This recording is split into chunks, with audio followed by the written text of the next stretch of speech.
Iori, a first-year university student, moved to the coastal city of Izu, planning to live with his uncle Tashio. Tashio owned the Grand Blue diving equipment shop.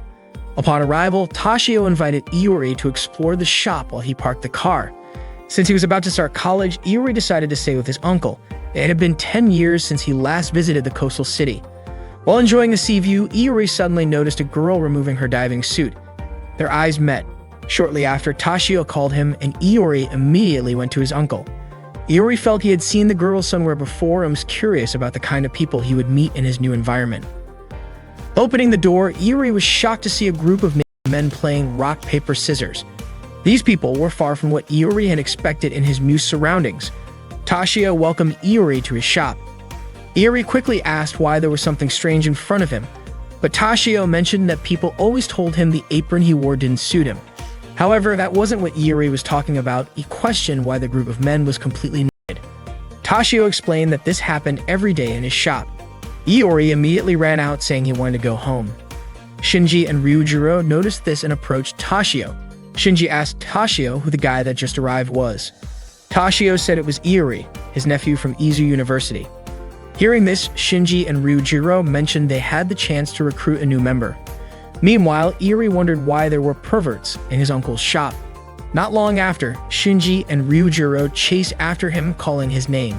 Seeing this, Iori panicked and ran as fast as he could to avoid them. They called Iori shy, but Iori was more concerned about their naked appearance. It didn't take long for Shinji and Ryujiro to bring Iori back to the Grand Blue shop. Tashio still thought Iori was just homesick and said he would get used to it over time. Iori admitted he had run away because he was shocked to see everyone partying naked. They indeed liked to dress that way, but at that time they were playing rock, paper, scissors to determine who would prepare the diving equipment tanks, and for them, being naked was normal during the game. Ryujiro was chosen to prepare the tanks, and Iori accompanied him. Ryujiro introduced himself as a second-year mechanical engineering student at Izu University. Iori turned out to be in the same department as Ryujiro. Suddenly, Ryujiro confessed he would be happy if Iori joined his club, but Iori said he wasn't interested. Ryujiro then forced Iori to sign the club's registration form.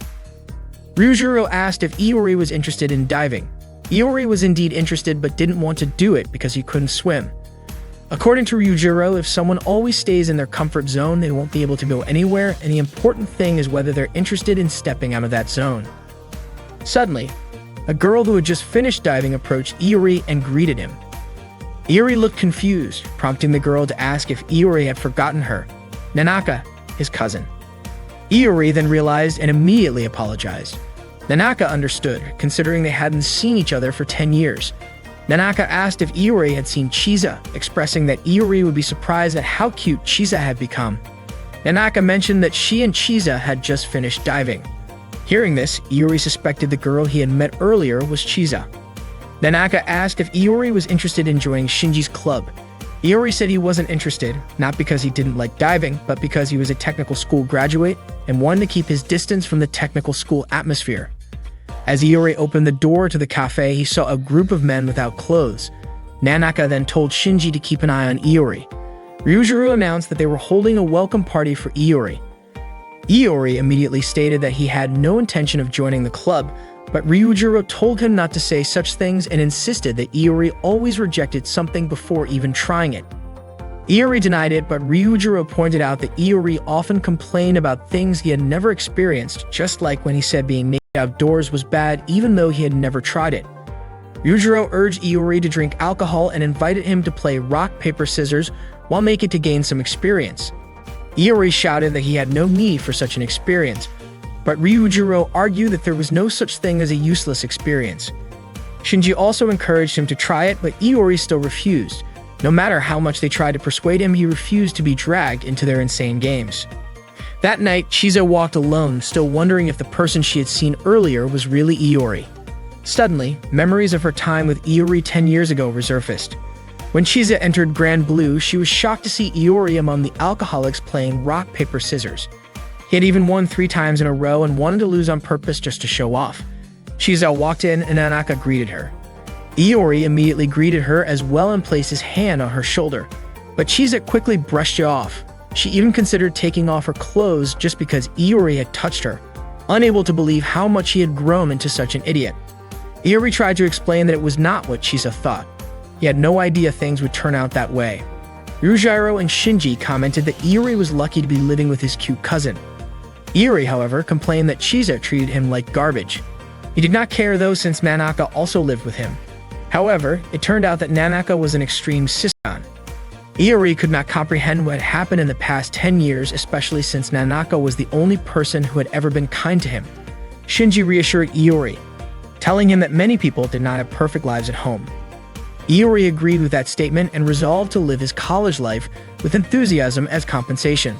It was already late at night and some people had to leave since they had work the next day and needed to catch the train. Iori was about to go home as well, but Shinji and Ryujiro stopped him from leaving. Iori reasoned that he had orientation at 9 a.m. the next day, but Shinji assured him that he would be fine since they would make sure he would not be late.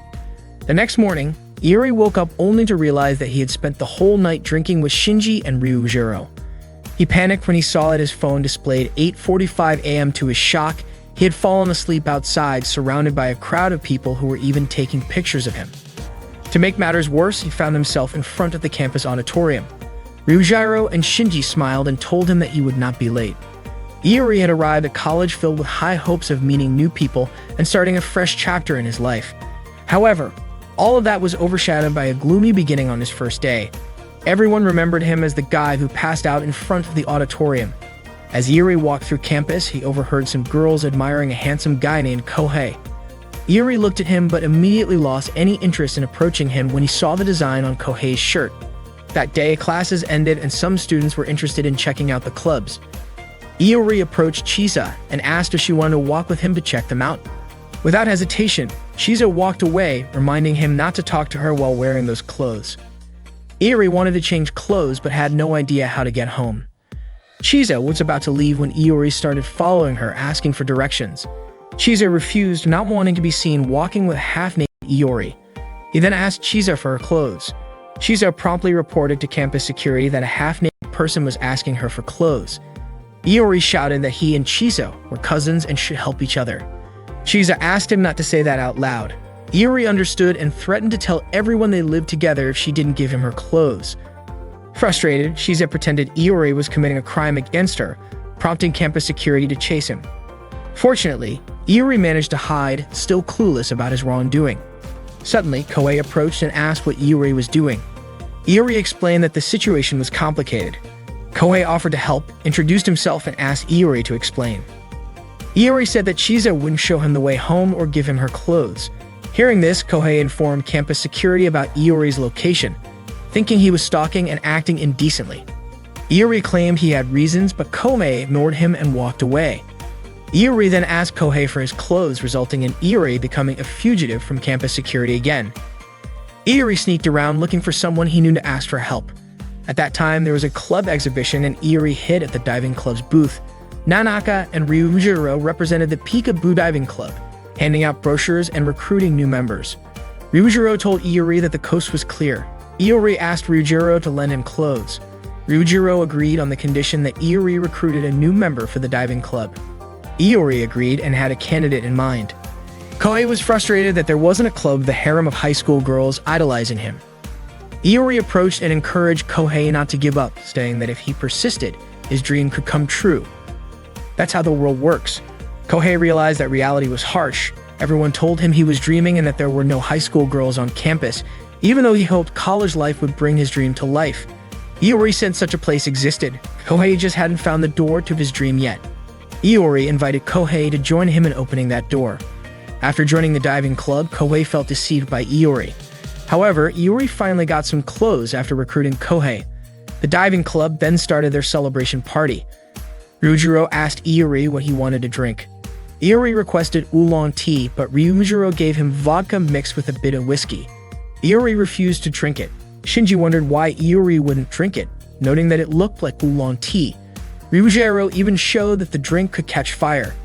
Shinji handed Iori a glass of clear liquid that looked like water, but when Iori lit it with a match, it ignited. The diving club members toasted and drank alcohol together, while Iori stepped away and approached Chisa. She attended the event at her father's request and had also joined the diving club. Iori admitted he didn't want to join the club but was promptly dragged by Ryujiro and Shinji to drink with them. Reluctantly, Iori joined them. Shortly after, Kohei offered Iori a drink, but after tasting it, Iori realized it was vodka. Annoyed, Iori slammed his glass down and asked if Kohei was seeking revenge. Kohei said he had no such intention, he was just following their seniors' orders to get others drunk and recruit new members so he would join the club. Iori understood that someone had to make sacrifices and felt responsible for Kohei since he brought him into the club. Iori said he would get drunk alone and that Kohei should stick to drinking oolong tea. Kohei mentioned that Iori had made a beautiful self-sacrifice, but he only realized it was alcohol after taking a sip. Kohei immediately attacked Iori, and they started fighting. Shinji approached them and suggested a laughing contest. The rule was simple: whoever spit out their drink would lose. Iori and Kohei were intrigued by the idea, and all the club members cheered them on. In the first round, Iori had to hold back his laughter while Kohei tried to make him spit out his drink. Kohei attempted to make a ridiculous face, but it did not seem to work. Ryujiro then approached Kohei and advised him to change his strategy. He explained that people tend to laugh when they are supposed to remain serious. Taking his advice, Kohei decided to reveal something unexpected. He admitted that he used to be an otaku. The moment Iori heard this, he immediately spit out his drink. Kohei remarked that Iori could not hide his surprise, but Iori countered by saying that Kohei was the one who could not hide his otaku nature. Since Iori had lost the round, Shinji instructed him to do a sosu, meaning he had to chug an entire alcoholic drink in one go. Iori complied and immediately became dizzy, nearly bumping into someone. In his drunken state, he blurted out a pun in front of a senior. Upon hearing it, Kohei could not hold back and ended up spitting out his drink as well. As a result, Kohei also had to do a sosu. However, to everyone's surprise, Iori was ordered to do another one because making a pun in front of a senior was considered disrespectful. In the end, both Kohei and Iori had to chug their drinks together. They vowed to get back at each other for this, and the laughing contest continued until their bodies could no longer handle any more alcohol. Eventually, both of them ended up vomiting. Seeing this, Ryujiro poured them some liquid and handed it to them. They eagerly drank it, thinking it was water, but after reading the label on the bottle, they realized it was alcohol with a 96% alcohol content. Ryujiro simply remarked that they must really enjoy drinking. Meanwhile, Nanaka told Tashio that Iori had been hanging out with his friends from the club and had been out for 2 nights in a row. This meant Tashio had to reprimand him. The next morning, Iori and Kohei were in the lecture hall, completely naked. Shiza could not believe what she was seeing and had no idea how Iori had ended up like that. That day, Iori returned home with Chiza. Upon arriving at Grand Blue, they were met with the sight of Shinji, Ryujiro, and Tashio wearing only store aprons. Iori felt nauseous and wondered why they were dressed like that. They laughed with Ryujiro, explaining that they were about to go diving and were wearing swimsuits under the aprons. However, when Shinji and Ryujiro turned around, it was clear they had nothing on beneath the aprons. Suddenly, Nanaka informed them that the guest expected that day couldn't make it due to unforeseen circumstances. They all got dressed and sat down for lunch together. Shinji and Ryujiro mentioned they had free time before the drinking party that night and asked Iori how he planned to spend the time until evening. Iori replied that he didn't intend to join the drinking session that night. This annoyed Shinji, who promptly reminded Iori of the club he had joined. Nanaka suddenly asked if Iori knew where his room was, considering it was his 3rd day at Grand Blue. Iori realized he had been sleeping on campus for the past 2 days. Nanaka expressed understanding if Iori wanted to have fun on campus but insisted he couldn't sleep elsewhere for 3 consecutive days. Iori then conceded that he might indeed skip the drinking that night. Shinji and Ryujiro accepted this, noting that even without Iori, there were plenty of other members in the club. Suddenly, Ryujiro mentioned that they would be drinking that night with girls from Aonu Women's University. Hearing this, Iori begged Nanaka and Chiza for permission to join the party. Seeing Iori kneeling before Nanaka and Chiza, Ryujiro and Shinji asked what he was doing. Iori stated that he now remembered the club he had joined wasn't just about diving. Nanaka and Chiza were puzzled as to why Iori had taken off his clothes. Iori explained it was to show his sincerity. Despite Iori's earnest pleas, Nanaka remained firm, knowing he just wanted to have fun. At that moment, Iori asked Ryujiro and Shinji how he could get permission to go out that night. Shinji suggested giving up as Nanaka was very strict, but Iori refused to surrender. Shinji was curious about Iori's determination. Iori admitted it was driven by his sexual urges. Seeking advice on convincing Nanaka, Ryujiro suggested that Iori unpack his belongings in his room, but Iori felt that wasn't enough. Ryujiro then recommended decorating his room to make it look more mature. Ryujiro and Shinji even offered to help. Iori promptly informed Nanaka that he had finished unpacking and claimed he had become a mature man. When Iori showed Nanaka his room, she was shocked by the decor, filled with adult books, tapes, and pictures. Iori remarked that it wasn't supposed to be like that. Nanaka, surprised, commented that it seemed Iori had indeed matured. Shinji and Ryujiro asked Iori if the plan had worked. Iori scolded them, and Shinji wondered why it hadn't succeeded. Ryujiro noted that when a mother finds adult magazines in her son's room, she considers him grown up. Iori had hoped they would decorate his room normally, like a typical college student's first place living alone. However, Shinji and Ryujiro exclaimed that Iori should have said so earlier. Iori admitted his mistake in asking them for help and told them to take the magazines out of his room. Shinji said that he had actually planned to give one to Iori as a welcome gift and asked him to choose his favorite. Not long after, Chisa came to Iori's room to give him a shelf she no longer used. However, she suddenly saw Iori and his friends watching an adult film together. Without hesitation, Chisa hit Iori with the shelf she had brought. Iori blamed Shinji and Ryujiro for making Chisa misunderstand the situation. Shinji refused to take the blame, pointing out that Iori was the one who invited them to watch. Frustrated, Iori told them to leave but asked them to leave one tape behind for him. Shinji and Ryujiro refused to abandon Iori in his state of distress. They asked for one more chance to redecorate his room, and Iori decided to trust them. Iori then headed to the store where he ran into Toshio. Toshio asked if something had happened as Chisa looked upset. Iori explained that he was getting a warm welcome from his seniors. Toshio commented that Chisa was not handling the situation very maturely. Suddenly, Nanaka greeted Iori. As he was about to explain the misunderstanding about his room's decoration, Nanaka surprised him by saying she did not mind at all. She even mentioned that she had asked for friends, and they told her that it was normal for guys Iori's age. Iori explained that his seniors had been messing with him and that his room's decoration had already been restored to normal. Just then, Kohei was seen returning an adhesive to Toshio. Iori had a bad feeling about his room. His instincts proved right. Kohei had redecorated it entirely with images of loli characters. Horrified, Iori immediately tore down the giant poster. Kohei was furious and even cursed him for it. Iori was exasperated that his room was now filled with Kohei's terrible taste. Soon after, Shinji and Ryujiro arrived to check on Iori's room. They explained that they had asked Kohei to decorate it since he was also a freshman. However, this was not what Iori had wanted at all. He wanted the complete opposite. Kohei finally understood and agreed to redecorate the room again. Iori told him to leave, but Kohei refused.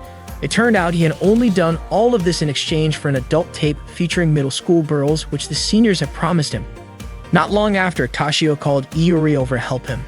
Although Iori had to go, he was still uneasy about what his room would look like next. His worst fears came true. When he returned, he found his room covered in BL, Boys Love, posters. Furious, Iori immediately punched Kohei. The new decoration was even worse than the last one. Iori ordered everyone to leave, but they ignored him. Shortly after, Nanaka called out to him, offering to help redecorate his room. However, Iori insisted that he was fine. Then the voices from the BL video the seniors were watching echoed through the room, sending shivers down Nanaka's spine. Horrified, she quickly left to call her friend again. Iori returned to his room and shouted that he would personally redecorate it so that he could finally join the party. He also wanted Nanaka to approve of the room's new look.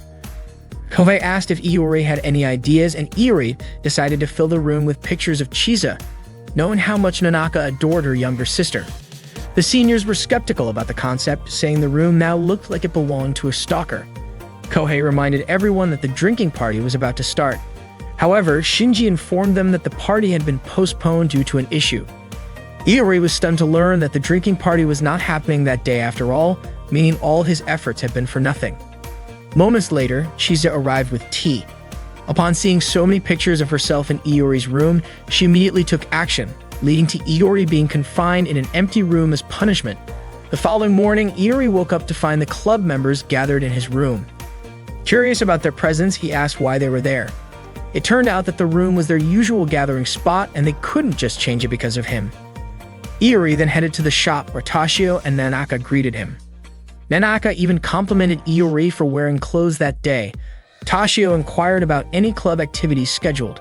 That day was meant for introducing new members who had joined. Nanaka asked how many new members there were. Ryujiro mentioned that 3 new members had joined: Kohei, Iori, and Chisa. Iori wondered why Kohei had come to Grand Blue. It turned out the seniors had informed him that voice actress Mizuki Kaya would be arriving at 10 o'clock. However, Iori was certain the seniors were lying, and sure enough, Shinji admitted it was just a prank. Unexpectedly, Kohei began to cry, feeling deceived. Toshio mentioned that lately, Mizuki Kaya had indeed been busy and couldn't visit for a while. Nanaka added that Mizuki Kaya used to come often, and even other celebrities did too. Kohei tried not to believe it, but Nanaka insisted she wasn't lying. Toshio even mentioned there was a diving suit that Mizuki Kaya used to wear. Hearing this, Kohei asked to try it on, a request that sounded somewhat inappropriate. Kohei then expressed interest in learning to dive. Chisa asked if she should join the diving lessons. Shinji allowed her to opt out since she was experienced, but Toshio requested Chisa to participate so she could understand how beginners learn to dive. Iori asked if he could just watch since he couldn't swim, but Ryujiro mentioned there are divers who can't swim, and according to Shinji, it would be a waste if Iori didn't at least try. Shinji instructed the 3 of them to swim. Iori remarked that it should be fine even if he couldn't swim. Shinji explained that while mastering swimming techniques wasn't necessary, all divers should become accustomed to water. They then proceeded to the changing room. The seniors explained that individuals afraid of water aren't suited for diving because they might panic during problems, making it hard to control breathing and leading to rapid air consumption. Therefore, safety is crucial, and they need ample practice. For basic training, Ryujiro asked Iori to open his eyes underwater. Iori attempted it but couldn't manage. Ryujiro then gave him a diving mask, and Shinji provided one for Kohei as well. After putting it on, Iori re-entered the water. He heard strange sounds, couldn't breathe, and couldn't move, but didn't feel pressure on his eyes. However, upon opening his eyes, he unexpectedly saw Kohei's naked body. Iori resurfaced, and Ryujiro asked if the underwater view was that astonishing. Iori didn't want to look again. Kohei scolded Shinji for removing his pants underwater, but Shinji claimed he was just helping Kohei stay calm. His diving equipment came off. At that moment, Chisa had just finished changing into her swimsuit and came out to join the practice. However, upon reaching the pool, she saw Iori completely naked, soaking in the pool. Seeing Chisa arrive, Iori felt a bit embarrassed and mentioned it was part of the training. Ryujiro commented that Iori liked taking off his clothes. Iori stated he didn't enjoy being naked. Chisa asked Ryujiro, who explained he was just training Iori to get used to the water. Chisa walked away to observe them from a distance. The seniors continued to persuade Iori to enjoy the beauty underwater, but Iori refused, stating he wasn't interested in going underwater anymore. After finishing practice, Iori sat alone in the shop. Nanaka approached him and asked how his diving practice had been. Iori replied that he hadn't enjoyed it at all. Nanaka then invited Iori to go somewhere with her. She took him to a large aquarium. Iori was puzzled as to why the aquarium allowed them in, considering it was already closed. Nanaka explained that Chisa sometimes helped out there. She showed Iori a video of Chisa diving in the aquarium. Seeing Chisa's friendly face and sweet smile, Iori remarked that it wasn't how he had imagined her before. Nanaka commented that Iori wasn't good at judging people and that Chisa was actually quite popular. She described Chisa as kind, and although she might sometimes be insincere and clumsy, she was sweet, good-natured, gentle, and had a pleasant scent. Iori gazed at the aquarium and mentioned that perhaps he should learn about fish too, as it might help him enjoy being underwater. Nanaka considered Iori's thoughts to be overthinking, pointing out that neither she nor Chisa had ever thought about that before. Iori speculated that it was because Nanaka and Chisa could swim and liked fish. Nanaka responded that no one instantly knows how to swim or has extensive knowledge about fish. They just want to experience what it's like. Iori didn't quite understand what Nanaka meant. Nanaka led Iori to a very large aquarium, and the view felt like an underwater world. Iori was amazed by it and felt as if he were in an underwater realm. However, Nanaka mentioned that it was merely an imitation of the underwater world, and there were many places to experience a world even more amazing than that. She revealed that it was actually Chisa who had asked her to bring Iori there, suggesting that perhaps Chisa wanted Iori to enjoy diving. Iori wondered why Chisa desired that. Nanaka speculated that Chisa simply wanted Iori to know that there was a beautiful world underwater. And that was also what Shinji and Ryujiro wanted. That's why they always encouraged Iori to dive. Iori then understood that no one likes to hear negative things about what they enjoy, and it's better to have many friends who share the same pleasures. That way it's more enjoyable for both him and them. Nanaka also wanted Iori to understand that although water can be intimidating, there's also a lot of fun to be had. Iori expressed that he was now more interested in the underwater world, which pleased Nanaka. After returning from the aquarium, Iori gave Chizette a keychain as a souvenir. Chizette remarked, asking if Iori hadn't considered how often she went there. Iori explained that the keychain was a token of his gratitude because Chizette had persuaded Nanaka to take him there. Chizette simply wanted Iori not to belittle diving activities, and Iori responded that he would give it a try. Chizette accepted the souvenir and asked how it felt underwater. Iori admitted that he didn't like it yet, but he wanted to get closer to it, which is why he wanted to give Chizette that gift, and he thanked her. Chizette suggested that Iori should have bought something cuter. That night, Iori dreamt of wearing a girl's high school uniform preparing to serve his seniors.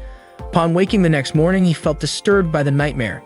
He encountered his two seniors carrying a girl's high school uniform, which made him scream as it reminded him of his dream. Kohei wondered why they had given him a boy's high school uniform. Shinji mentioned that it was time to focus on club activities. Chizette approached them and was puzzled to see Kohei and Iori holding girls' uniforms like perverts. Iori insisted it was a misunderstanding, and Kohei explained that the uniforms were for diving. They were unsure how to wear them. Kohei even dressed his Ani-made body pillow in the uniform, believing it could ward off sharks. Shinji and Ryujiro then presented the actual diving equipment, revealing that the high school uniforms were not part of it. Iori and Kohei felt deceived.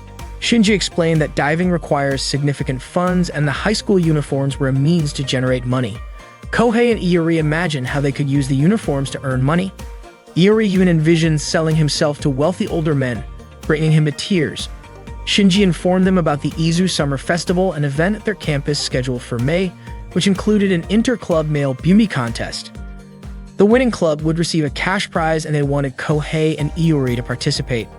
Naturally, Iori and Kohei immediately refused. Ryujiro mentioned that the male beauty contest was called Danken, which sounded like a term for male genitalia. Iori and Kohei were shocked by the inappropriate sounding name.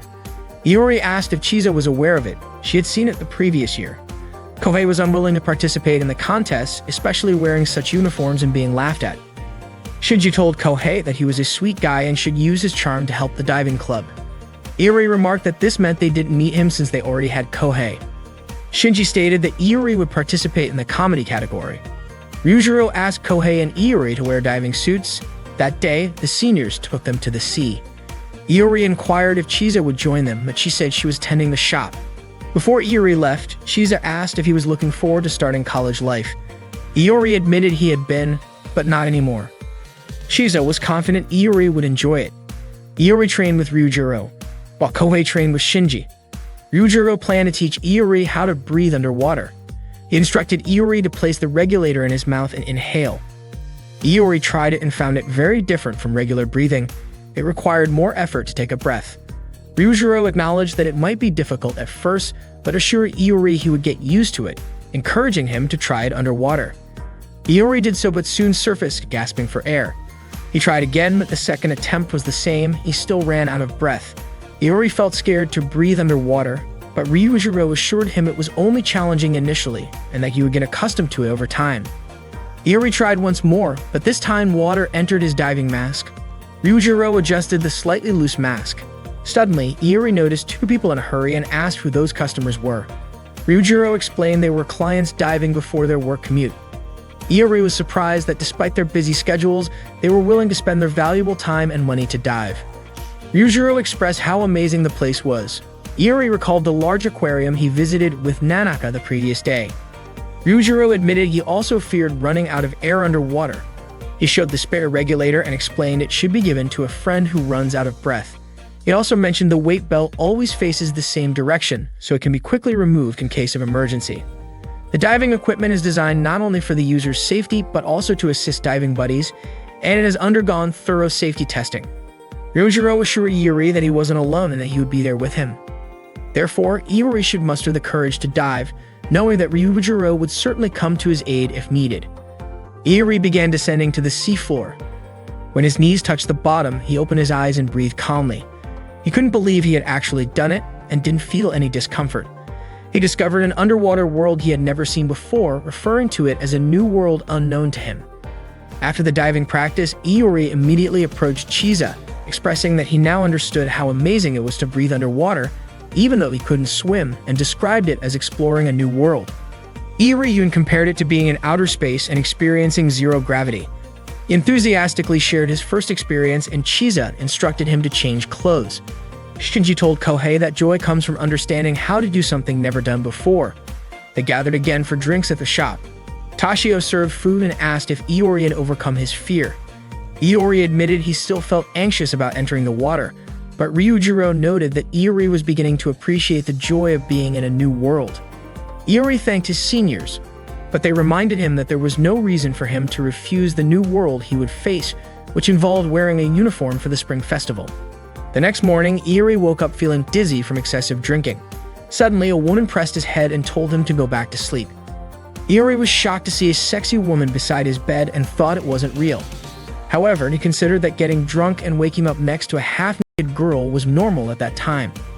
Iori didn't even recognize who the girl was. Shinji and the others woke up, and Ryujiro mentioned that their club was an inter-campus club and that the girl was Azusa from Aomui Women's University. Iori asked why Azusa was sleeping there. Shinji suggested it was because there was a place to sleep there, but Iori pointed out that he had gone to bed first. According to Shinji, Azusa wasn't concerned about such matters, as evidenced by her clothes scattered around. Iori wondered why a woman would undress in a room full of men. Iori was surprised to see Ryujiro and Shinji dressed that day. It turned out they had activities outside and had invited Azusa. That morning, Azusa cooked okonomiyaki for them. After Kohei tasted it, he found it delicious. The club planned to sell okonomiyaki at the Izu Spring Festival, with the proceeds going to club funding. Therefore, Azusa would teach the new members how to make it that day. Meanwhile, Shinji and Ryujiro went to prepare the equipment, and after finishing, they would all eat together. Previously, Shinji and Ryujiro informed Kohei and Iori about an important matter regarding the Izu Spring Festival. They were actually tasked with persuading Chisa to participate in the women's beauty contest, with a promise that if Chisa won, it wouldn't have to join the men's contest. While learning to cook, Iori and Kohei pondered how to get Chisa to agree, knowing she usually refused to participate in beauty contests. They concluded they needed to catch Chisa off guard. Their plan was to get Chisa drunk and then trap her into agreeing to join the contest. Iori and Kohei began their scheme. Iori pretended to be hot and asked for a drink, to which Kohei agreed to prepare. Kohei returned with 2 glasses, claiming both contained oolong tea. However, the glass in his left hand held oolong tea, while the one in his right was a mix of vodka and whiskey. Iori took the glass from Kohei's left hand and offered it to Chisa, but she declined, saying she was busy. Suddenly, Azusa grabbed the glass from Kohei's left hand and drank it. Azusa sensed something unusual in Iori's drink, but Kohei insisted there was nothing odd and urged Iori to prove it. Their first attempt failed, so they switched roles. This time, Iori prepared the drinks. Unfortunately, while mixing them, Chisa approached Iori and remarked that his actions were truly awful, suspecting he was trying to get Kohei drunk. Once the food was ready, Azusa tasted Chisa's cooking and found it quite good. As they were eating okonomiyaki, Kohei and Iori suddenly offered Chisa a beer, but she refused. Azusa immediately requested the beer, commenting on how considerate Iori and Kohei were. She also mentioned hearing from Nanaka that Iori and Kohei were amusing, revealing that Azusa was the friend Nanaka often called, so she knew a lot about Iori. Iori then realized that Azusa must be aware of his room's decorations from that time. Accidentally, Iori spilled his drink and Azusa helped him clean up. During this, Iori explained that all the pornographic and homoerotic items in his room were just a misunderstanding. Suddenly, Azusa confessed that she liked both, feeling happy to meet someone with similar interests. Kohei didn't understand their conversation and reminded Iori to continue their mission to get Chisa drunk. Kohei and Iori prepared oolong tea and shaved ice made from alcohol, but fortunately, Chisa declined them. Chisa didn't understand what Iori and Kohei were trying to do, but Azusa questioned why they wanted to get Chisa drunk. They denied the accusation. Finally, Kohei and Iori confessed that they wanted Chisa to participate in the beauty contest, but Chisa immediately refused. They kept pleading, but Chisa remained firm in her decision. Azusa suggested that wasn't the right way to ask, and that they should explain their reason. Iori explained that if Chisa entered the beauty contest, They would get money and wouldn't have to join the men's contest. After hearing their reason, Chisa still refused to participate in the women's beauty contest. That night, Iori and Kohei informed Shinji that they had failed to persuade Chisa, meaning they would have to join the men's contest. Iori asked who had participated in the beauty contest the previous year, and it turned out Azusa had represented the diving club, but was eliminated in the first round because she forgot her swimsuit and only wore underwear, leading to disqualification. Shortly after, the club members started a rock, paper, scissors game. Azusa, who was sitting with Nanaka and Chisa, expressed her desire to join the men. Nanaka was surprised that Azusa was interested in such things. Seeing Azusa approach and express her wish to join, Iori and Kohei were shocked, not expecting that the loser of the game would have to strip. Azusa was already familiar with the rules of the game, and she was not going to end up completely naked since she was a woman. Iori was eager to take the first challenge against Azusa, but before long he lost and was already stripped down. He tried again to take another chance, but once again he lost. Azusa laughed, clearly entertained by Iori's antics. They continued with a speed-based challenge, and Iori showed no signs of giving up. By the end of the game, Azusa had successfully gotten both Kohei and Iori completely naked. Azusa returned to the table with Chisa and Nanaka, commenting on how fun the game had been. Nanaka mentioned how adorable she found Iori and Kohei, though Chisa was confused about what exactly was cute about them. It turned out that Azusa had taken a liking to them. She then asked Shizo why she was not interested in joining the women's contest, considering it was an advantage to be a woman. Chisa did not understand what Azusa meant, so Azusa assumed that the club members had no doubts about Chisa winning, which meant they believed she was the cutest. Chisa clarified that it was not that she did not want to participate, but she did not want to be the only one embarrassed. Azusa understood her reasoning. Shinji and Ryujiro informed the club members that Chisa had agreed to join the beauty contest thanks to Iori and Kohei. However, the high school uniforms were still given to Iori and Kohei. It turned out that Chisa had set one condition. If she was going to enter the contest, and Iori and Kohei also had to participate. Upon hearing this, Iori and Kohei immediately started arguing. They were frustrated that all their efforts from the previous day had been in vain, as they were still dragged into the contest. Iori insisted that Kohei should be the one to wear the female uniform, but Kohei refused.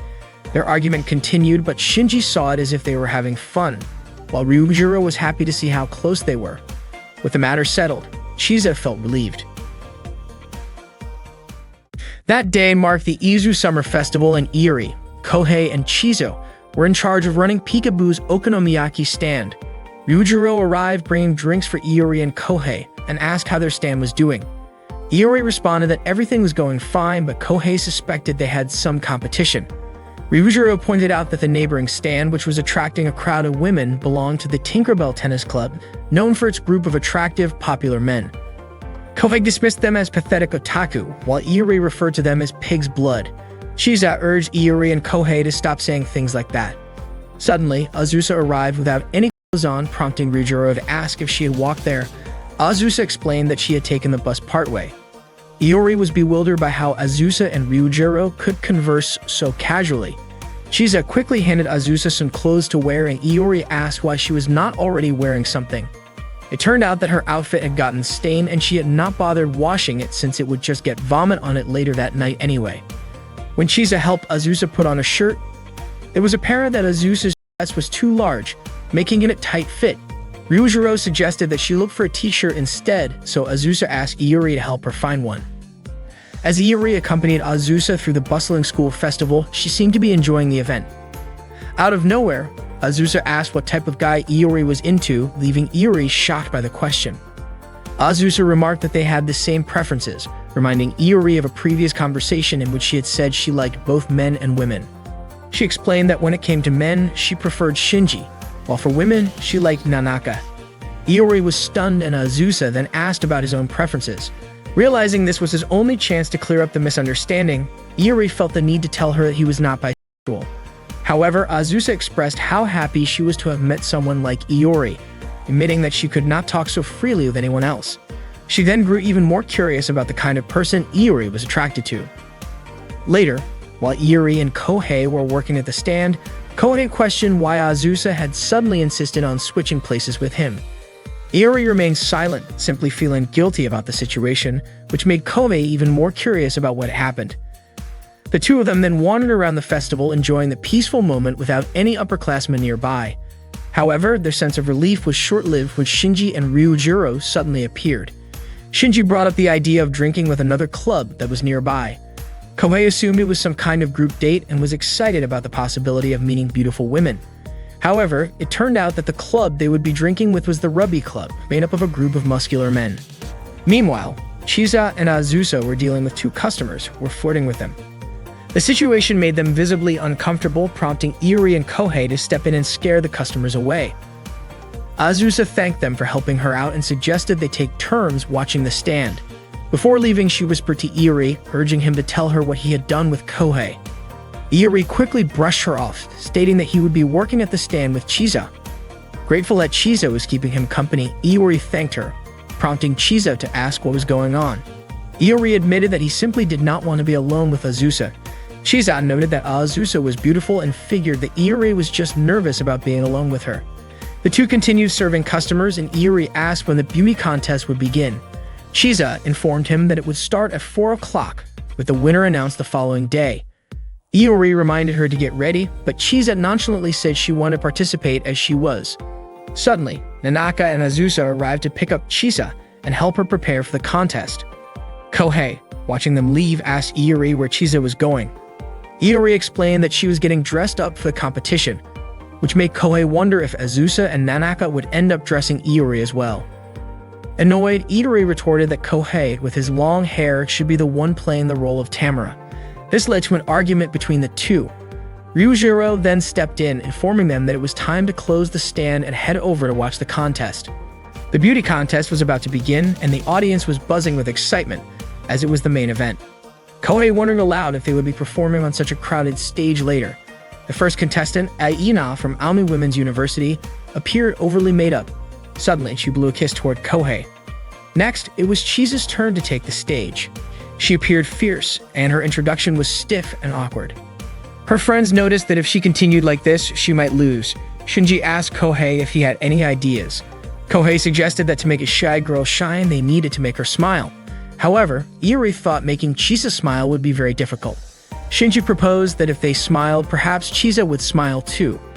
They tried calling her name and smiling together, but that approach failed. Chisa's face showed disgust instead. Shinji then asked Kohei if he had any other ideas. Kohei suggested revealing her embarrassed side. The club members bared their chests and displayed banners supporting Chisa, but that method also failed. According to Kohei, she should have shown embarrassment, but instead, Chisa looked at them as if they were trash. Their plan failed, leaving only one option, lifting her skirt. Kohei planned to throw small balls at Chisa, like grade school boys embarrassing a girl. Iori thought this might make Chisa very angry. Ryujiro added that Chisa might kill Iori if he did it. Iori questioned why he had to be the one to do it and suggested deciding with rock, paper, scissors. However, Kohei had another idea. They would all throw the balls simultaneously so Chisa wouldn't know who the culprit was. They agreed to Kohei's suggestion. The first throw went smoothly, making Chisa feel embarrassed. The subsequent throws also hit their mark, and Nanaka didn't miss the moment to photograph Chisa. The club members praised Iori's throw. Iori then realized that his friends hadn't thrown any balls. At that moment, Chisa glared at Iori sharply. After the contest, Chisa searched for Iori, intending to beat him up. Iori and Kohei hid behind some plants when suddenly a beauty pageant contestant approached Kohei, surprising him. The overly made-up contestant asked Kohei to go out with her. Kohei mentioned that he didn't know her name. She introduced herself as Aina, a freshman at Umi University. Iori congratulated Kohei and wished them happiness. Just as Iori was about to leave, Kohei stopped him, asking why he was leaving him alone.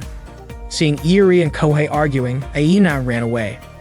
While the club members were drinking, Chisa suddenly approached Iori with a sharp look. Iori tried to explain that what he did on stage was to bring out Chisa's charm. Suddenly, Chisa said she owed Iori. Iori smiled happily because Chisa wasn't angry and even offered to buy him a pair of sexy underwear as thanks. It turned out Chisa handed him a large bottle of liquor to finish. Before Iori could finish his drink, he ran away because he couldn't handle it anymore. Iori sought refuge behind Azusa. Ryujiro asked if something had happened to Azusa that made her late. Azusa explained that a guy wanted to get close to her. That guy was Kudo, the captain of the Tinker Bell Tennis Club. Iori asked if Azusa was okay. Azusa recounted that she told Kudo to sign up for the male beauty contest, promising to cheer for him in the front row, and when Kudo signed up, she managed to escape. Shinji asked if Azusa would cheer for Kudo, but she said she wouldn't. Shinji was relieved Azusa was safe, and Ryujiro noted that Azusa was just in time for their meeting. Not long after, the members of the Rugby Club arrived for a drinking party with the diving club.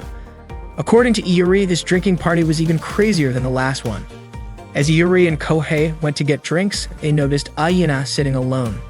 Aina approached Kohei, leaving him confused as to why she was following him instead of joining the tennis club members.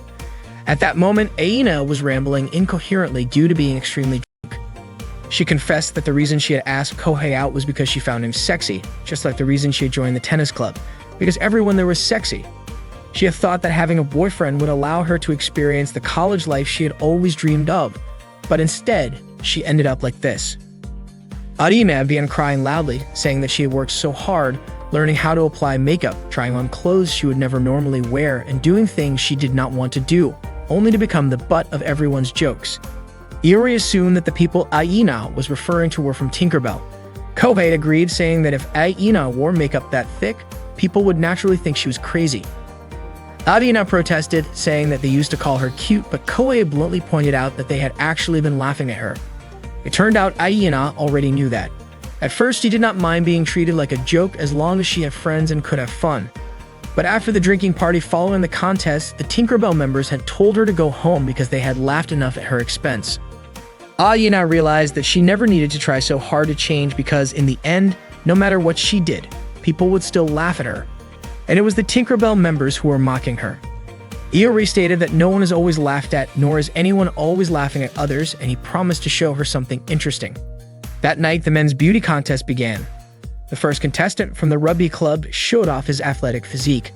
The next contestant was Kudo, the captain of the Tinkerbell Tennis Club.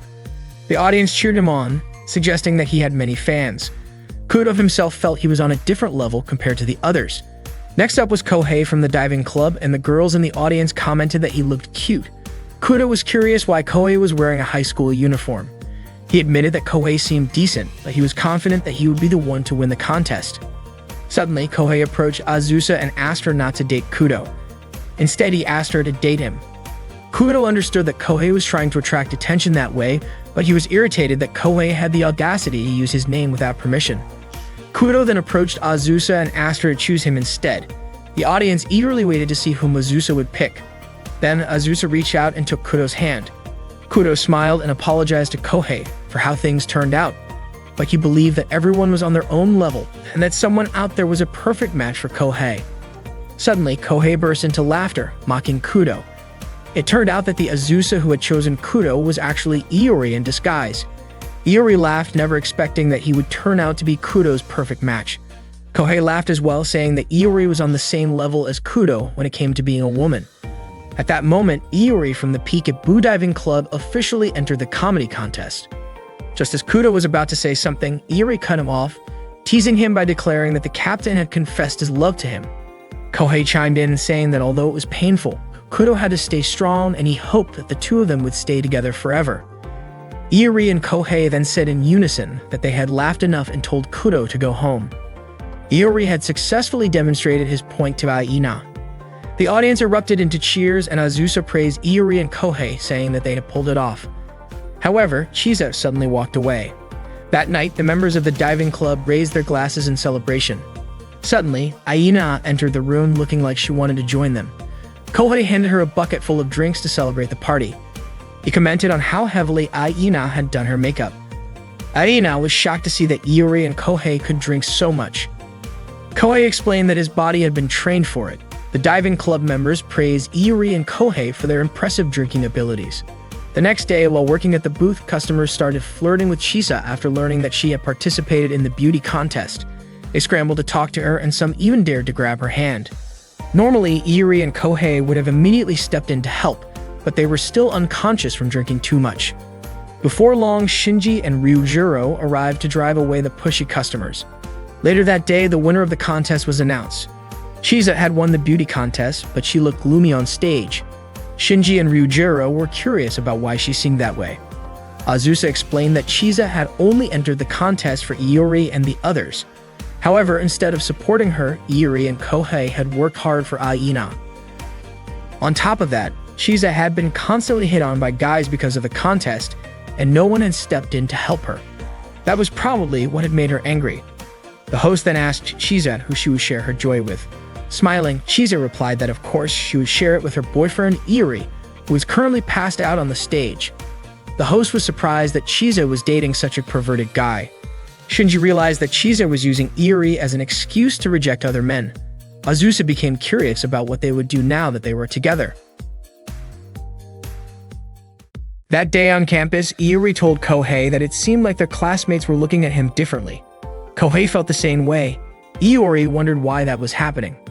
Kohei did not understand, especially since he and Iori had been acting the same as usual. Kohei then asked Iori to go ask them what was going on. Iori told Kohei to do it instead, but Kohei suspected that they might not answer if asked, and that would hurt. When Iori tried to talk to them, one of them told him not to speak so casually to them because they would kill him. That was exactly what Kohei had predicted. Iori called it strange, but Kohei said it was nothing unusual for a first introduction. Their classmates' stares were terrifying. Iori was convinced that something had happened and wanted to find out what it was, but no one was willing to talk to him. Kohei suggested that Iori ask Chisa, but Iori found that impossible, especially since she was not wearing her usual expression, and she would probably glare at him. According to Iori, Chisa had been in a bad mood ever since the Izu Spring Festival. When Iori turned around, he suddenly saw Chisa smiling at him. That made him even more certain that something had happened to him. Besides that, he could feel the murderous intent around him growing stronger. Kohei was sure that Chisa knew something. When Iori approached Chisa to ask her, Chisa told him that he could talk about it in their room after they got home. Immediately, the classmates who had been staring daggers at him stabbed their pens into the table as if they were ready to kill Iori. Iori screamed and demanded that Chisa tell him what was going on, but Chisa claimed she knew nothing, and Iori did not believe her. Chisa insisted that she had nothing to do with it. Suddenly, his classmates threw a piece of paper at him with a message telling him to break up with Chisa immediately, or they would kill him. Iori showed the paper to Chisa. Kohei asked if he and Chisa were dating. Just as Iori was about to deny it, Chisa said they had been dating since before the school festival. Kohei reminded him that if they continued dating, their classmates would kill him. Iori said he would do as they wanted, but then suddenly thanked Iori for choosing to risk his life for Chisa. Iori was baffled, wondering what Chisa was planning. Their classmates started to approach Iori. Kohei asked if he had anything to do with this, but one of them stated that they were only after Iori. Kohei immediately decided to leave the room, claiming he had something to do. Iori tried to stop him, but Kohei refused, saying he did not want them to see that he and Iori were close. Iori shouted that Kohei was his best friend. He also yelled that Kohei had started dating a girl from Aomori University named Azusa 2 weeks ago. Upon hearing that, their classmates immediately stabbed their pens into the table, indicating that they now wanted to kill Kohei. Iori explained that it was because Kohei was his friend and their situations had to be the same so that they could figure out how to escape together. Just as Iori was about to ask Chisa something, she had already left the room. When they were in the cafeteria, they received a lot of letters, even from students in different departments. Iori and Kohei still had not decided what to do when suddenly 2 guys named Shinichiro and Hajime approached them and said they wanted to help. Hearing that, Iori and Kohei were relieved and thought they were good people. However, it turned out that in exchange, they wanted to learn how a perverted guy could use a shaman to get a girlfriend. Iori, however, told them that he had never used a shaman. Shinichiro and Hajime then informed the others that Iori had never used a shaman. Their classmates immediately started discussing something about the mountain behind the empty clubroom. Iori suspected that they were talking about a place to bury him. Suddenly, they invited Iori and Kohei to play hide and seek, but Iori and Kohei refused. They kept insisting and Iori began pleading, explaining that his relationship with Chisa was not what they thought. However, Kohei said that Iori was Chisa's childhood friend. When Iori claimed that Chisa was just someone he knew from college, Kohei countered by saying that Iori and Chisa spent 24 hours together. Iori insisted that he and Chisa were not dating, but Kohei mentioned that they lived together. Out of nowhere, those people started shouting to prepare a shovel, gloves, and a towel. Iori was furious because Kohei's words only made them more eager to bury him. Iori tried to explain his relationship with Chisa again, but they no longer cared. They believed that Iori had taken the only flower blooming in that department, and they also thought Kohei was dating a beautiful girl from Aomori. Kohei attempted to clarify, but they refused to listen. In the end, Iori and Kohei decided to arrange a group date for them all. With that, those people started seeing Iori and Kohei as their friends. Iori and Kohei told their seniors about the situation and begged Azusa to introduce them to her friends. Iori even pleaded, saying it was the same as saving their lives. Azusa asked why Iori did not ask Chisa. Iori immediately ran to Chisa and begged her, but Chisa only looked at him like he was trash. Iori then went back to Azusa and told her that Chisa was in a bad mood. Azusa agreed to introduce her friends, but on one condition. Iori had to pretend to be Chisa's boyfriend until Chisa told him to stop. Hidori reluctantly agreed since it was the only way to save his life. The next day, Azusa brought a girl to Iori and Kohei. They were both shocked that Azusa had brought a normal-looking girl and thanked her for saving them. Iori and Kohei hurried to entertain the girl. Ryujiro asked Azusa if the girl had entered Grand Blue, which meant she had to become a club member. Shinji asked how Azusa found her. Azusa admitted that she did not find her. Iori and Kohei did. The girl introduced herself as Aina, who had left the Tinkerbell Tennis Club and wanted to join the Peekaboo Diving Club. Kohei and Iori were stunned to realize that the girl was Miss Over the Top. It turned out that after the Izu Spring Festival, Aina had expressed her desire to join the diving club. Azusa then reminded Iori to keep his promise. Aina glanced at Chisa and said she was happy to meet the people in the diving club. Iori and Kohei knew there was no way they could make Aina arrange the group date. That day, Shinichiro and Hajime met Iori and Kohei for their group date. They were curious about what kind of girls they would be meeting and which university they were from. Shinichiro asked what the girls were like. Iori said that the girl was serious yet laid back, a complete contrast. Iori mentioned to Kohei that Aina did not seem excited about the group date. Kohei was confused as to why Aina refused to introduce her friends. Shinichiro and Hajime were convinced that she did not want to introduce her friends to perverts like Iori and Kohei. Hearing that, Iori and Kohei were offended, even though Shinichiro and Hajime had just considered them their friends moments ago. Shinichiro and Hajime started beating Iori, saying that he already had a girlfriend, which was why the girl did not want to introduce him to her friends. Just as Iori was about to explain that he and Chizo were not dating, he suddenly remembered his promise to Azusa to pretend to be Chisa's boyfriend. They finally arrived at the location for their group date. Before entering the cafe, Hajime suggested they come up with a signal, pointing their chopsticks at the girl they liked to prevent any conflicts. If they did not like anyone, they would point the chopsticks at themselves instead. Unfortunately, Shinichiro did not need such signals because he had already made a vow to his heart to date anyone regardless of who they were. Iori and Kohei called him incredibly manly, like an honorable warrior, but Hajime dismissed him as trash who would sleep with any girl. When they entered the cafe, they were shocked to see that all the girls Aina had brought were heavily made up. Iori was absolutely furious with Aina. Unexpectedly, Shinichiro continued with the blind date and engaged them in conversation, even though his friends had hoped he would just give up. Shinichiro chose one of the girls among them, pointing his chopsticks toward the girl in front of him. After toasting together, the girl began introducing herself. The first girl was named Kyoko, the one Shinichiro had chosen, and he asked about Kyoko's hobbies. Kyoko mentioned that her hobbies were horse racing and pachinko. The next girl was named Keiko, followed by Kanako and Aina. Iori, Hajime, and Kohei also introduced themselves. The three of them immediately chose their respective girls and sat across from them.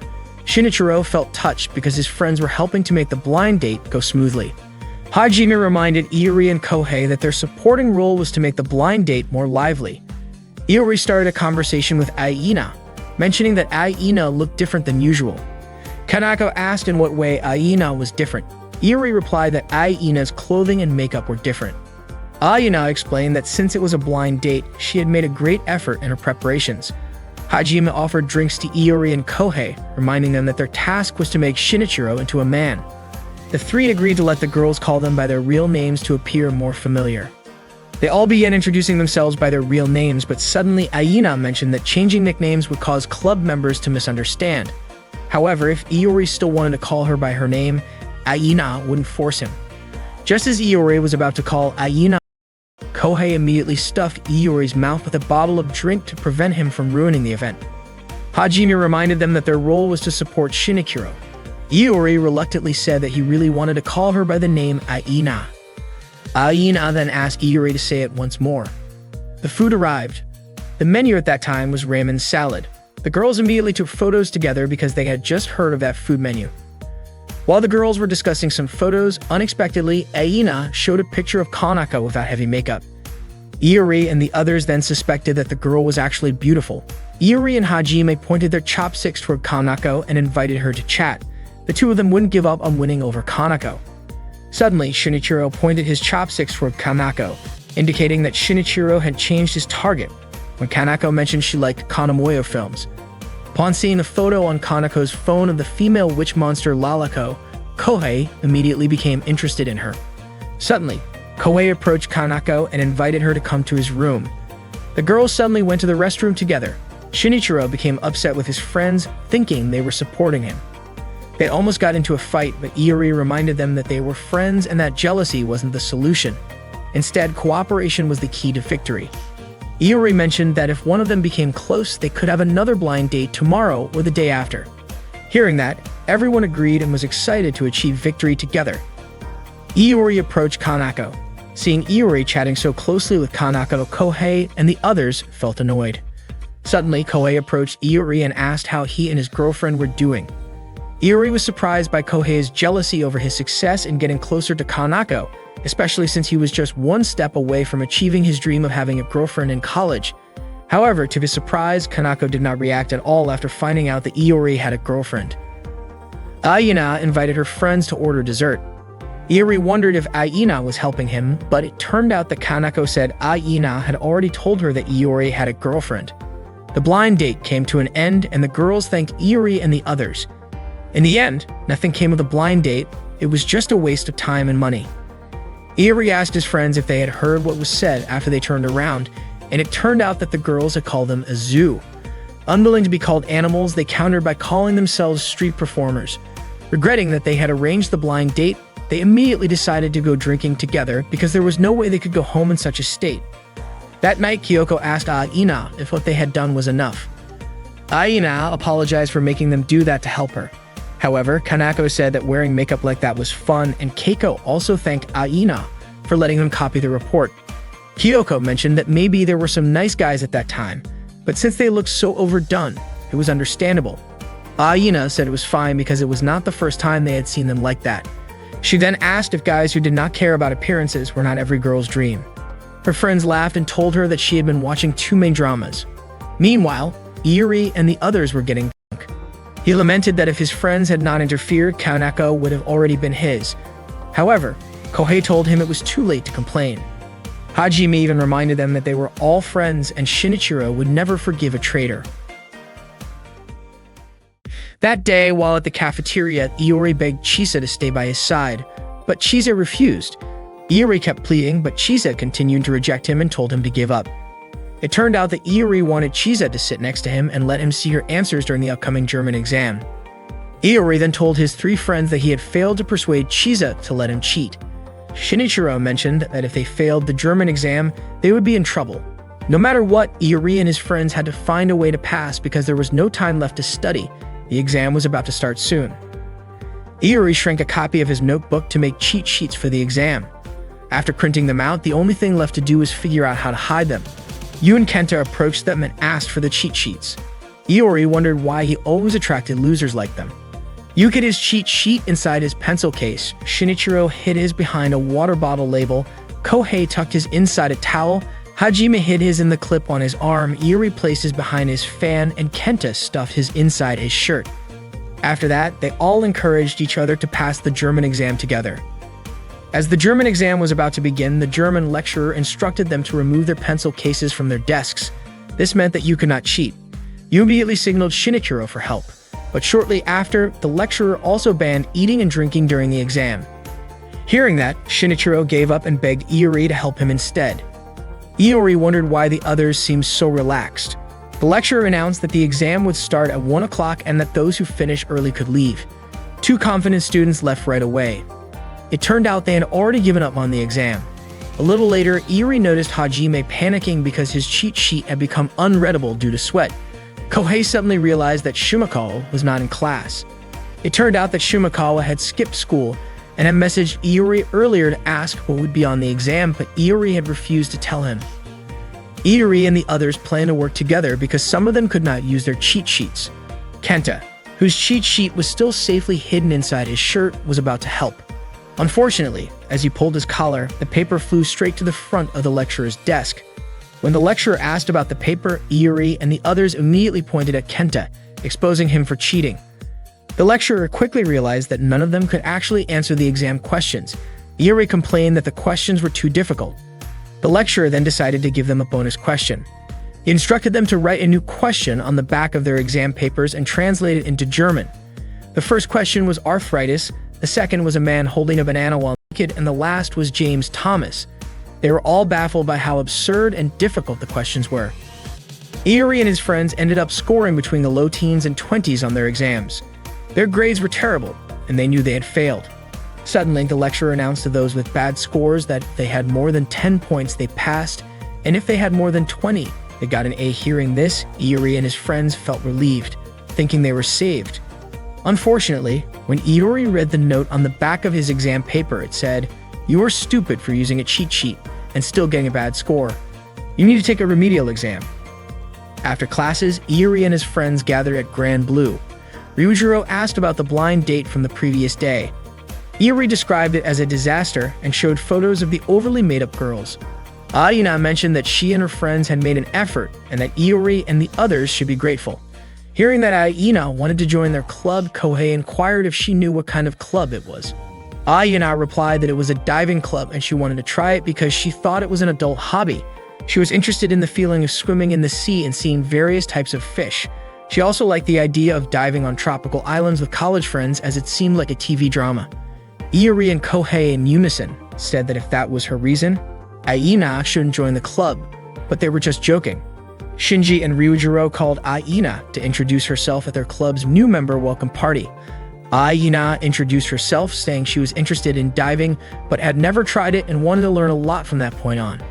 Before she could finish her sentence, she was shocked to see the club members taking off their clothes. Aina asked Iori and Kohei why they were undressing. Iori and Kohei told Aina not to be so surprised since she had seen it during the Izu Spring Festival. Aina then realized they were naked not just because of the post-festival party. She was also surprised to see Azusa undressing. Aina thought Chisa was the only normal-minded person in the club. At that moment, Chisa was sitting on Iori's back. Shortly after, Nanaka arrived with drinks and told Chisa to get off Iori's back. Aina felt relieved and considered Nanaka to be a normal person in the club. Not long after, Aina saw Nanaka pick up Chisa's leftover drink and immediately sip it. Aina wanted to ask Iori and Kohei about it, but Kohei asked her to pretend she didn't see it. Soon, Shinji and Ryujiro pulled Iori and Kohei to toast together. Chisa asked Aina if she was interested in diving, and Aina admitted it, which made Chisa happy. Chisa, Aina, Nanaka, and Azusa chatted together. Nanaka mentioned that Aina was the only person who joined the diving club out of genuine interest. Aina asked what equipment was needed for diving. Just as Chisa wanted to show her book, Azusa said that as a beginner, Aina could just rent equipment. Nanaka said the most important thing was for Aina to prepare a towel and swimsuit. Hearing the word swimsuit, Aina felt embarrassed, which made Nanaka laugh. Azusa told Aina not to feel embarrassed. Aina realized they weren't embarrassed because they were used to diving. Suddenly, Aina was startled by the sight of the male club members enthusiastically lifting their naked friend. Aina felt there was no normal person in the club. She suddenly shouted that it was her welcome party and asked everyone to put on clothes. That night, they ran out of sake. Aina offered to buy more and Chisa agreed to accompany her. Before leaving, Aina ensured that the club members would keep their clothes on. Iori and Kohei mentioned that Aina should start getting used to the club's ways. Azusa noted that Iori and Kohei adapted quickly. Kohei suddenly saw a package of bamboo shoots and asked who bought them and why they didn't buy mushrooms instead. Iori said bamboo shoots were tastier, but Kohei argued that bamboo shoots were food for people without taste. Not wanting to lose, Iori said mushrooms were for people with bad taste. That trivial matter made Iori and Kohei start arguing. Kohei claimed that Iori could not tell the difference between a cracker and a cookie.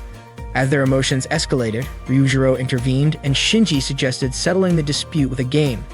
The game chosen by Shinji was Emitakuji, and the specific game determined was the Pocky game.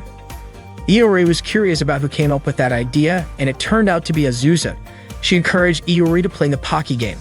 Iori thought it was a strange game, but Ryujiro insisted that it was a sacred game chosen by Mitakuji, so they had to accept it.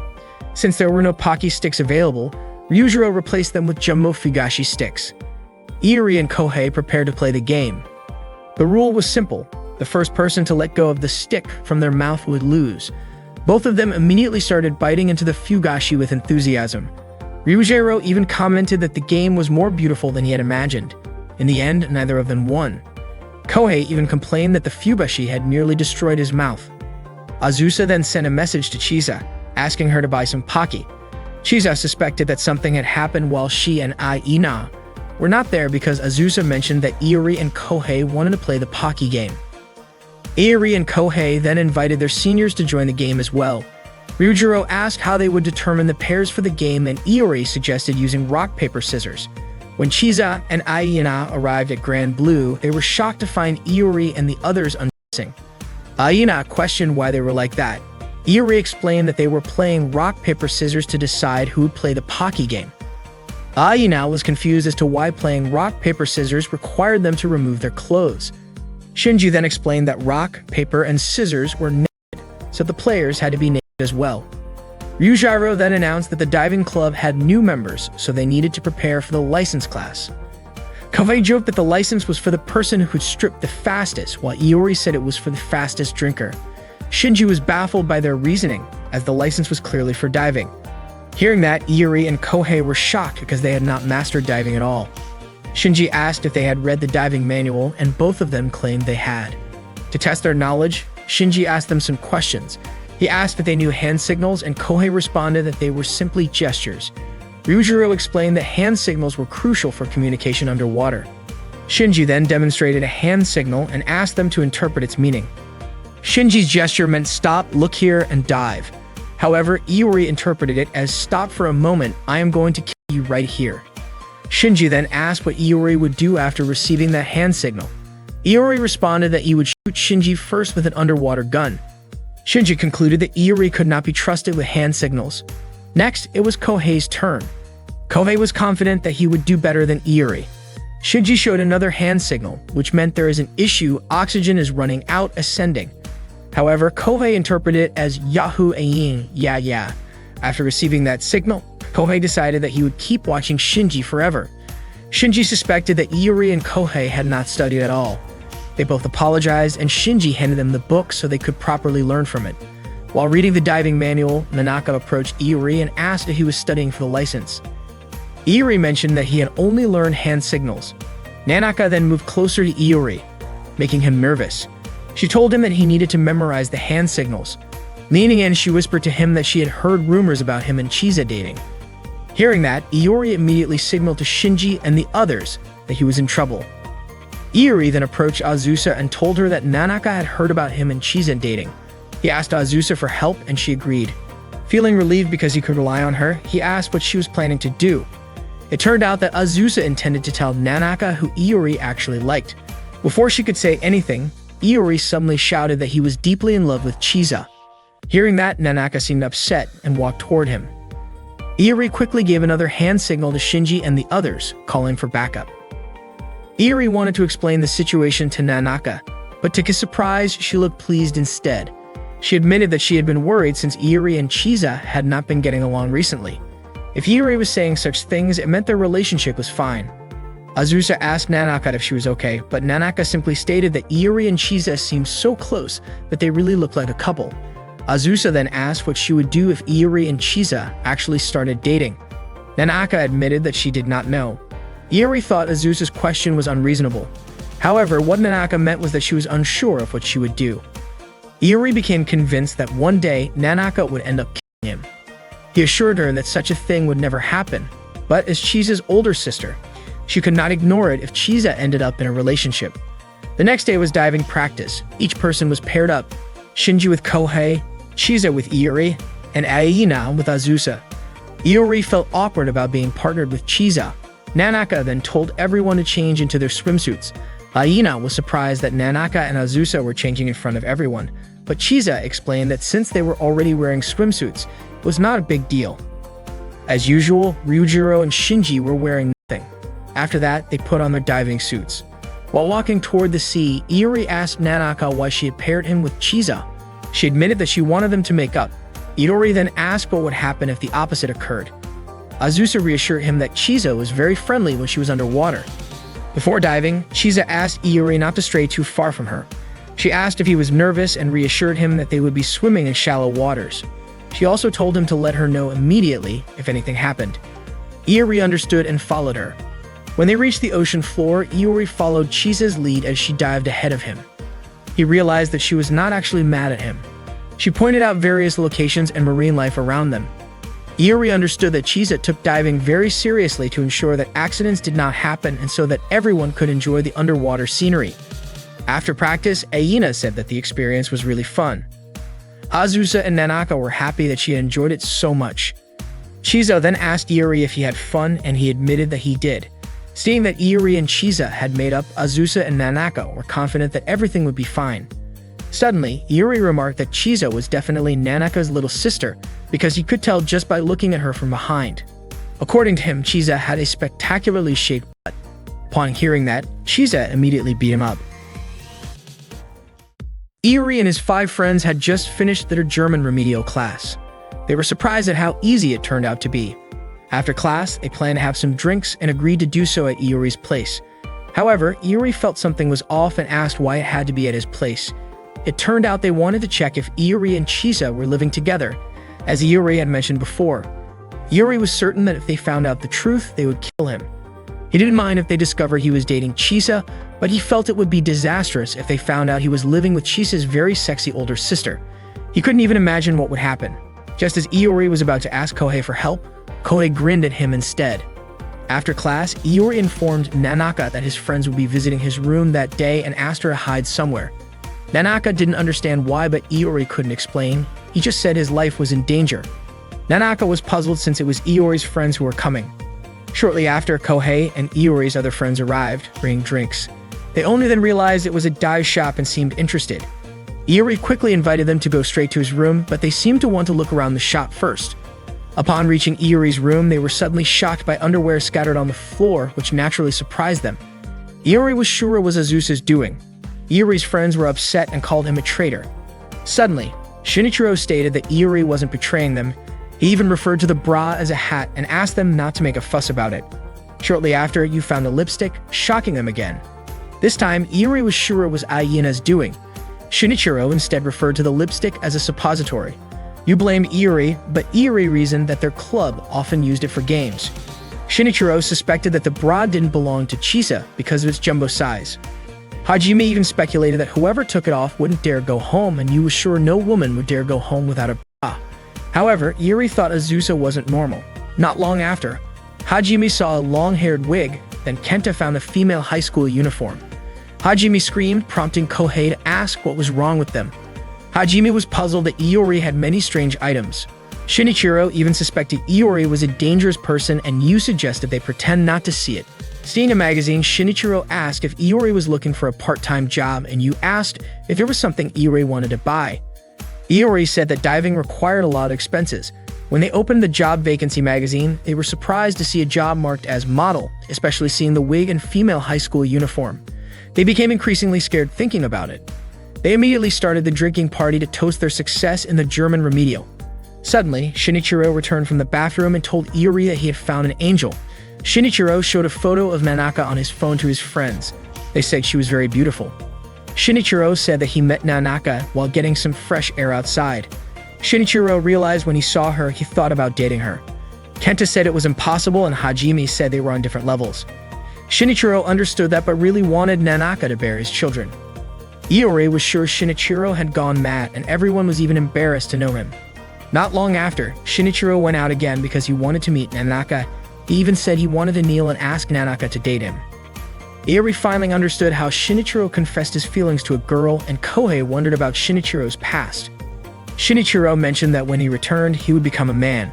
They all speculated about what might happen to Shinichiro, acknowledging that Nanaka was very beautiful and certain that Shinichiro would cry if she rejected him. Shortly after, Shinichiro returned naked and in tears, making his friends curious about what had happened. Shinichiro scolded Iori.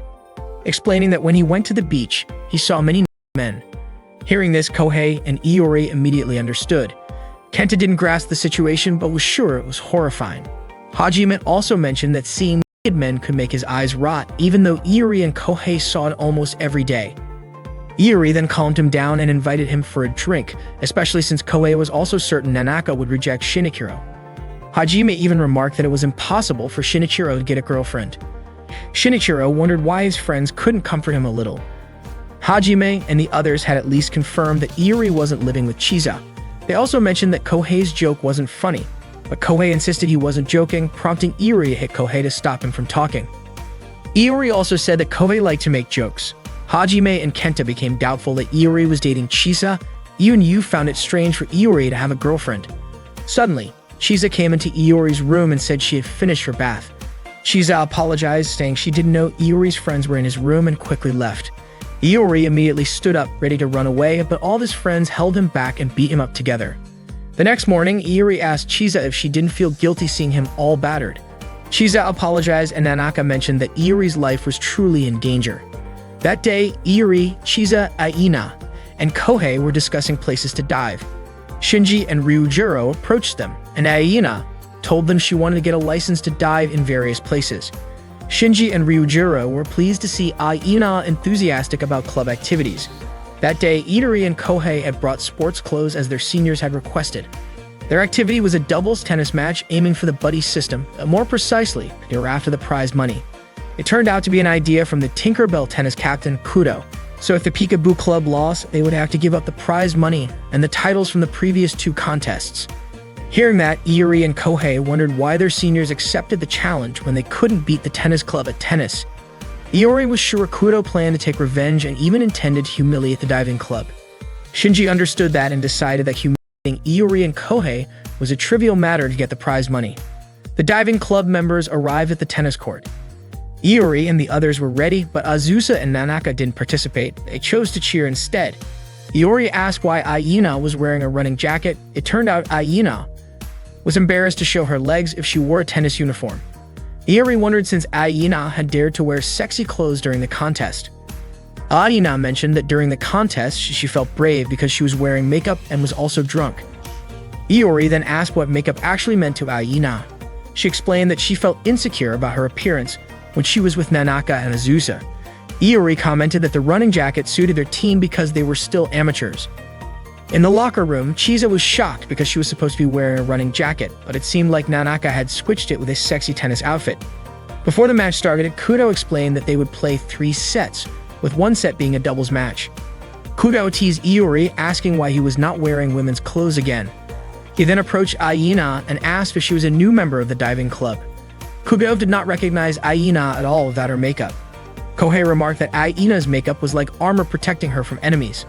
The first match began with Shinji and Ryujiro representing the diving club. Surprisingly, they managed to score a point on their very first hit. The players from the Tinkerbell Club did not expect Shinji's fast serve. When the ball came toward the Peekaboo team, Ryujiro hit it hard and secured another point. Azusa pointed out that the power levels between the teams were vastly different, which was why Shinji and Ryujiro easily dominated. During the set change, Iori asked where the other members were. Nanaka informed him that their friends were upstairs. Iori and Kohei went to check, only to find that everyone was completely passed out from drinking too much. Azuma explained that Tinkerbell had brought drinks for them, and they ended up drinking too much. Iori was puzzled. There were still drinks left, so how did everyone get drunk so quickly? The drink evaporated instantly when exposed to air, meaning it had an extremely high alcohol content. Itari and Kohei informed Azusa and the others that the rest of the club members were drunk. Not long after, Shinji and Ryujiro started staggering. Nanaka was confused about why their movements were off, and Iori and Kohei realized that Shinji and Ryujiro must have secretly been drinking as well. At that point, Tinkerbell was leading against Peekaboo, and if things continued like that, Peekaboo would lose. Kohei asked if there was a way to sober up Shinji and Ryujiro, and Iori came up with an idea. During the court change, while the Tinkerbell players were taking a break to drink, Iori and Kohei swapped their drinks with alcohol. The first set ended with Peekaboo taking the win. Chisa was surprised by what Iori and Kohei had done. Iori called it a comeback strategy, while Kohei said that instead of sobering up their own team, it was better to make the opposing team drunk. Kudo was frustrated with Iori and Kohei's actions. For the second set, Peekaboo chose Chisa and Aina to play. Before heading to the court, Chisa asked Nanaka where her running jacket was, but Nanaka told her that it was at home. At that moment, Aina felt insecure and asked Chisa if she knew how to play tennis. Chisa admitted that she was not very good at it. A player from Tinkerbell greeted Chisa by calling her the beauty contest winner. She was actually the runner-up. That girl mocked Chisa, saying she only won because her skirt flipped up. She also claimed that Chisa's sexiness had no effect on their team and even told her to lift her skirt for the audience. Hearing that, Chisa became furious. The match was much more balanced this time compared to the previous one. Meanwhile, Azusa tried to sober up Shinji and Ryujiro by giving them water. Chisa seemed fired up and it looked like she and Aina were perfectly in sync. Iori told the others to cheer for Chisa by shouting "Nice buddy." Unfortunately, the previously drunk club members misheard it as "nice body," causing them to think there was a sexy girl nearby. Everyone enthusiastically chanted Chisa's name, which only made her feel embarrassed and annoyed. Aina shouted at the audience to stop their yelling. The Tinkerbell team planned to take down Aina first, seeing her as the weaker link. During the game, the Tinkerbell team blatantly aimed the ball at Aina's body to attack her. Aina fell after being hit by the ball. Iori shouted that what the Tinkerbell team did was very dangerous. Kohei mentioned they were indeed targeting Aina's body by aiming at their opponents. Shortly after, Chisa managed to retaliate, making Azusa and Nanaka feel proud. Iori and the others cheered Chisa on again, this time calling her "nice body," which naturally embarrassed her. The second set was won by the Tinkerbell team. After the match, Chisa immediately approached Iori and hit him. The third match began with Iori and Kohei ready to face the Tinkerbell team. Iori scored a point on his first hit. Kudo was surprised by this, realizing Iori's skill. Not long after, Iori scored again.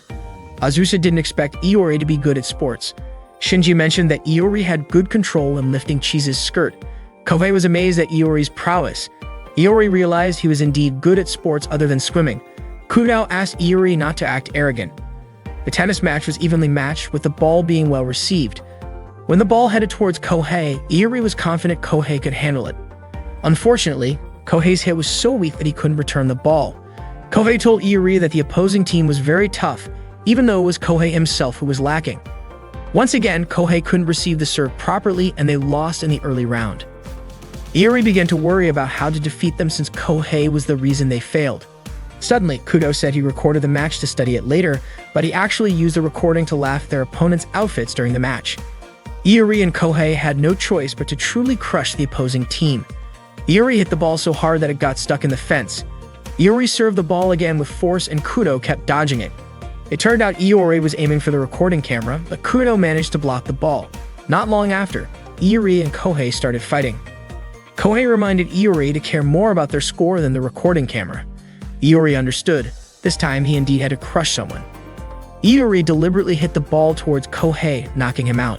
Kudo was puzzled by Iori's actions. Iori dragged Kudo and said they could substitute players since one of their players had an accident. This time, Shinji and Ryujiro were ready to defeat Kudo, allowing Peekaboo to win the tennis match against Tinkerbell. When Kohei regained consciousness, he scolded Iori for hitting the ball at him. Although Aina thought Iori and Kohei lacked sportsmanship, Azusa believed they at least managed to win. Azusa didn't expect Iori to be good at tennis. Inaka asked since when Iori could play tennis. Iori said he practiced tennis with his friends after graduation, thinking the tennis club was the best way to get a girlfriend.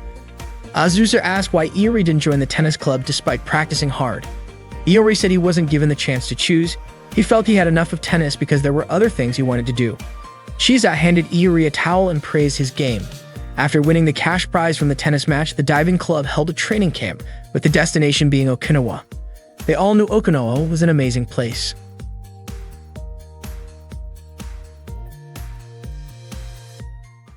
On that day, Iori and Kohei were excited about their upcoming trip to Okinawa. Suddenly, Shinji approached them with an offer for a good part-time job. Iori and Kohei questioned why they needed to work part-time. Shinji explained that the earnings from the job would fund their trip. Iori then asked if they hadn't already received money from the tennis tournament prize. It turned out that the prize money only covered the trip itself. The rest had to be paid out of pocket.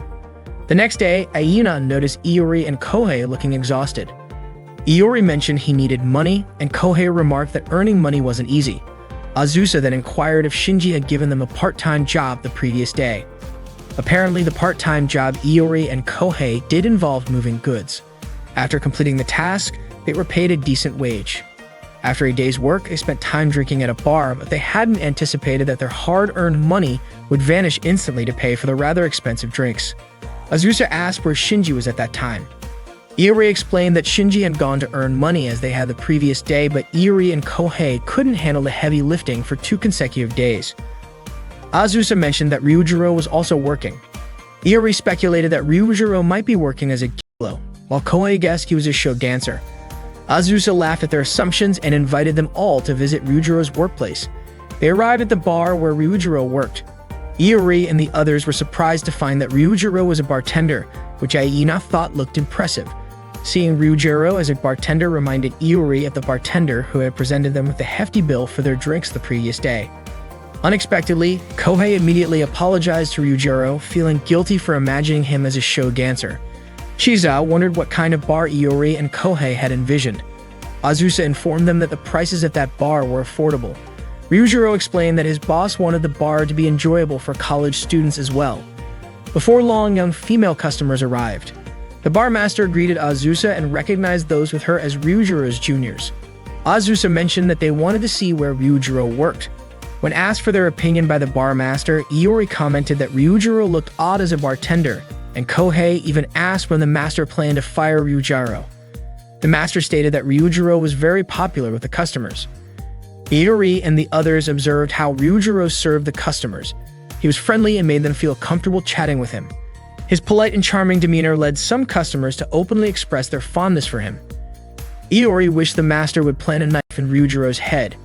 Chiza asked Iori to stop making such strange requests. Iori wondered how that female customer could like Ryujiro.